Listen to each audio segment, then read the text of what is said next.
Hello friends.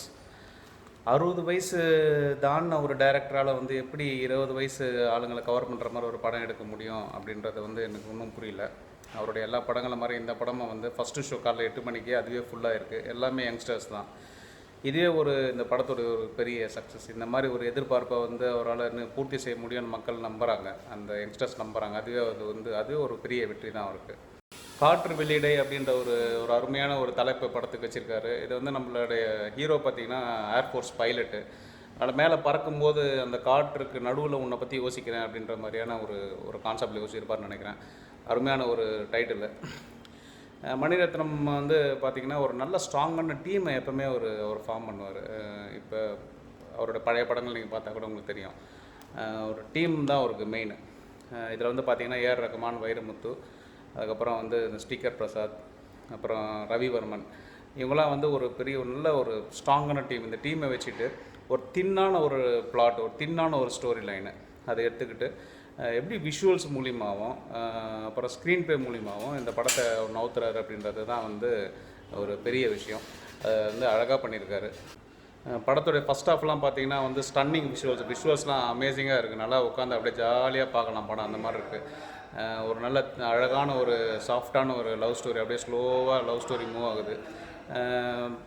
சின்னதாக ஒரு ஸ்டோரியாக சொல்லணும்னு பார்த்தீங்கன்னா, கார்த்தி வந்து ஒரு ஃபைட்டர் பைலட்டு. அவர் வந்து அந்த பாகிஸ்தானில் பிடிச்சிடுறாங்க அவரை ஒரு சண்டை. அப்போ அவர் யோசிச்சு பார்க்குறாரு, அது வந்து இதுக்கு முன்னாடி என்ன நடந்ததுன்னு சொல்லிட்டு. ரொம்ப பெரிய இதெல்லாம் கிடையாது, ஒரு சின்ன இமீடியட்டாக நடந்த அந்த லவ் விஷயங்களை அவர் யோசிச்சு பார்க்குறது தான் வந்து ஸ்டோரி. அங்கேருந்து அவர் தப்பிச்சு வந்து திருப்பி அவங்க கூட சேர்றாரு. இதுதான் வந்து இந்த படத்துடைய ஒரு ஹைலைட்.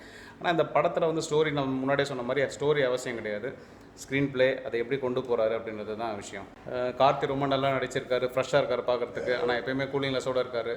அதித்தி அவங்களும் நல்லா நடிச்சிருக்காங்க. ஆர்ஜே பாலாஜி இந்த படத்தில் பெரிய ஸ்கோப் இல்லை, பெருசாக நான் எதிர்பார்த்தேன். பெரிய ஸ்கோப் எதுவும் இல்லை. ஆனால் ஓகே, படத்தில் ஒரு கேரக்டர்ஸும் மணிரத்னம் படங்களில் ஒரு கேரக்டர்ஸும் வந்து எதனா ஒரு டைலாக்ஸோ இல்லை எதனா ஒரு பெர்ஃபார்மன்ஸோ இல்லை அந்த பண்ணுறதுக்கு ஒரு ஸ்கோப் இருக்கும். அதுவும் அதே மாதிரி இந்த படத்துலையும் முடிஞ்ச வரைக்கும் எல்லாருக்கும் கொடுத்துருக்காங்க. அவருடைய படங்களில் எப்போயுமே பார்த்திங்கன்னா ரிலேஷன்ஷிப்ஸு, அப்புறம் ஆட்டிடியூடில் வர பிரச்சனைகள், ஆட்டிடியூட் ரிலேஷன்ஷிப்ஸ் எப்படி பாதிக்குது, அதுக்கப்புறம் அதை எப்படி சால்வ் பண்ணுறாங்க, இல்லைனா வந்து ஒரு 10-20 தடவை சாரி கேட்பாங்க. அதே மாதிரி தான் இந்த படத்துலையும் இருக்குது. அதில் பெரிய வித்தியாசம் எதுவும் கிடையாது. ஜென்ரலாக சொல்ல போனீங்கன்னா இந்த படம் எப்படின்னு பார்த்தீங்கன்னா, நிறைய மியூசிக்ஸ், நிறைய விஷுவல்ஸ், கொஞ்சோண்டு சோகம், மைல்டாக நாட்டுப்பற்று, கொஞ்சம் காதல், ஆனால் நிறைய டைலாக்ஸு. ஃபஸ்ட் ஹாஃப் வந்து நல்லா சாஃப்டாக அப்படியே ரம்யமாக போகுது, உட்காந்து ஜாலியாக பார்க்குற மாதிரி. செகண்ட் ஹாஃப் ஆரம்பிச்சிலேருந்து ரொம்ப இது படத்தை எப்படி முடிக்கிறோன்னு தெரியாமல் முடிக்கிற மாதிரி இருக்குது. பட் ஸ்டில் மணிரத்னம் படம் பார்க்குறதுக்கு நமக்கு எந்த ஒரு ரீசனும் தேவையில்லை. ஹீரோ டாமினேட்டட் ஃபிலிம் இண்டஸ்ட்ரியில் வந்து ஒரு டைரக்டருக்கு வந்து இவ்வளோ பெரிய ஓப்பனிங் இருக்குது அப்படின்னும்போது அதை கண்டிப்பாக நம்ம சப்போர்ட் பண்ணணும். தாராளமாக இந்த படத்தை வந்து தாராளமாக ஒரு தடவை வந்து கண்டிப்பாக பார்க்கலாம். என்ன ஒன்று சின்ன சின்ன விஷயங்களை வழக்கம் போல் ஒரு படங்களில் வர மாதிரி வந்து பேரண்ட்ஸை மதிக்காமல் பேசுகிறது, பேரண்ட்ஸுக்கிட்ட வந்து மிரட்டுற மாதிரி பேசுகிறது, கல்யாணத்துக்கு முன்னாடி ப்ரெக்னென்ட் ஆகிறது, ரெஜிஸ்டர் மேரேஜ், இதெல்லாத்தையும் இந்த படத்துலேயும் வழக்கம் போல் சொல்லியிருக்காரு. அதெல்லாம் கொஞ்சம் தாண்டிட்டிங்கன்னா அந்த படம் வந்து ஒரு தடவை கண்டிப்பாக வந்து பார்க்கலாம்.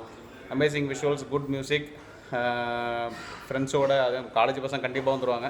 ஃபேமிலியாக வரணும் பார்த்தீங்கன்னா தாராளமாக வந்து பார்க்கலாம், என்ஜாய் பண்ணுங்கள். என்னோடய ரிவ்யூ பிடிச்சிருந்தால் சப்ஸ்கிரைப் பண்ணுங்கள், ஷேர் பண்ணுங்கள், லைக் பண்ணுங்கள். பாய்.